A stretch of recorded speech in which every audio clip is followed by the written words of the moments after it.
This is Dr. Richard Semelka. I am going to relate to you the story that I've actually recently posted the letters on my website, and also posted them on Facebook and on X and LinkedIn.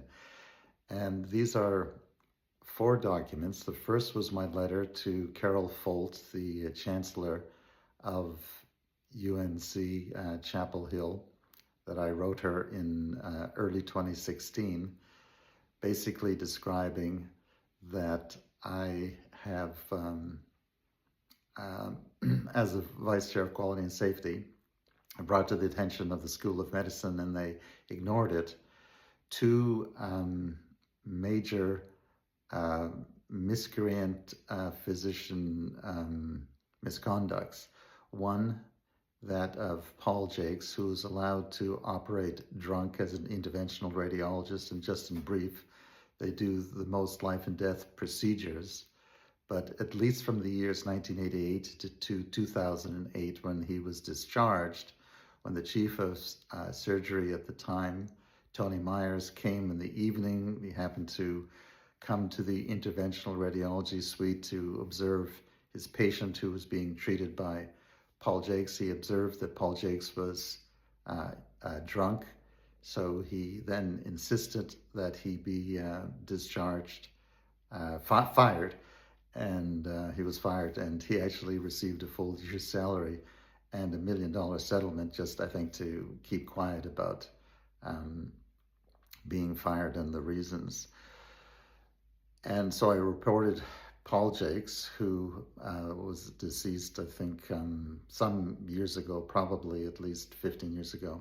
And then the other individual, and the reason why I'm speaking out now, is in the same letter I described a other radiologist, Al Parker, and he actually was the reason that I initially reported my concerns, because Al Parker had just threatened all of our residents, and residents are doctors in training, so our residents in radiology, so these are radiologists in training, all 28 of them, he threatened them. Now, the thing about Al Parker, and I'll get into a more detailed account of Al Parker in a later presentation, is that he had a huge gun collection, a hostile personality disorder, older white male, single but unintentionally single, and he was decompensating back in October and November 2014. He came to the executive chairman's office crying that people don't respect him, and then saying that he's resigning. Then a day or so later, he rescinded the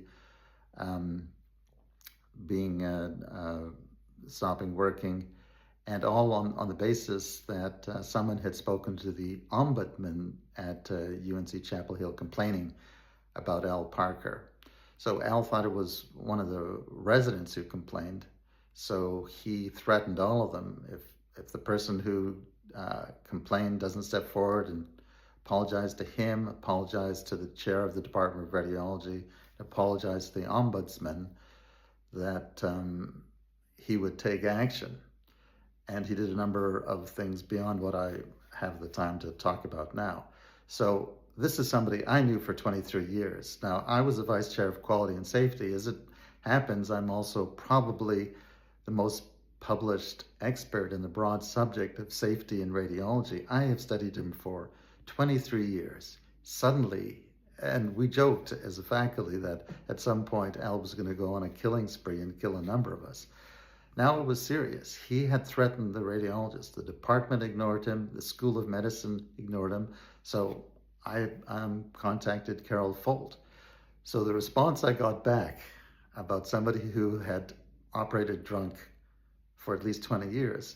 Now, this is a level of misconduct that far exceeds all of the famous cases of Nassar and Heaps and Tyndall and Haddon and Richard Strauss and all of them. because there was a risk of him killing patients. And my estimate is that he probably killed at least 50 patients. So all of these other famous cases are basically inappropriate touching. This is him actually killing patients because he was drunk. And if not killed, a number of them would have been maimed for life.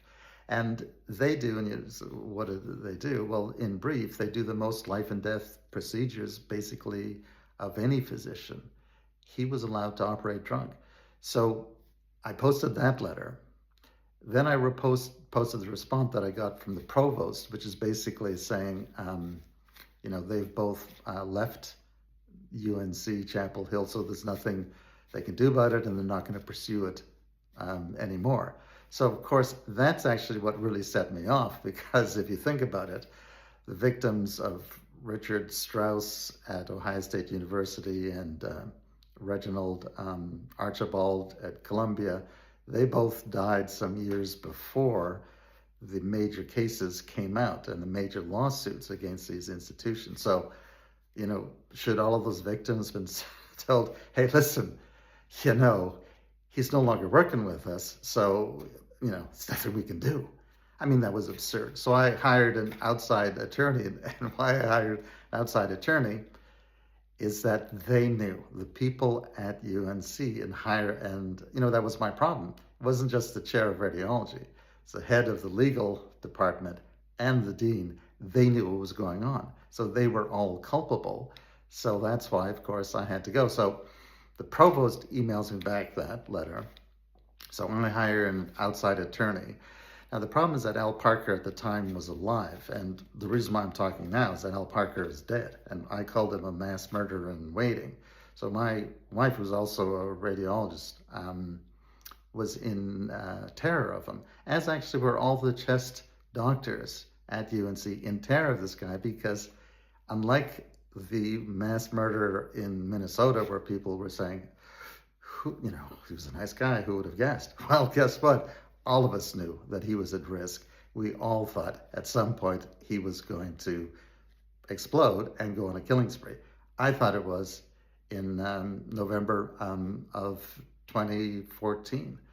So I actually had to pause. Do I bring it out? What is his risk? Is it 5% that he's likely to kill them all? Is it 50%? I didn't know. So I had to pursue it. So I got an outside attorney to pursue it after I received, and this is the thing, this is the most vicious and malicious letter I've ever received from anyone, and I rarely look at it. I hadn't actually looked at it for 6 years before I posted it. The letter of dismissal from the provost saying a pattern of dishonest behavior was why I was I was fired from UNC. Yeah, I reported the 2 worst cases of physician misconduct in modern US history. That's what I did. So they came up with, if you could imagine, that the dishonest behavior was I asked for reimbursement from money that was actually money that I had earned. I was asking for money from what I earned, and I never got the money either. And that was a dishonest behavior. And then what places do is they go for the travel. So they went for my travel as well to find a pattern. And it turns out maybe 2 lunches over the course of 5 years, I shouldn't have requested reimbursement when I was traveling internationally. But again, this is my money that I had earned. It wasn't, as was portrayed, department money or state money. It was money that I had earned. And then the last letter I wrote was to the Board of Governors, and I posted it. There's other letters that I've written, of course, but I posted it on my site. The letter I wrote to the Board of Governors contesting all of these things and the dishonesty of all of it.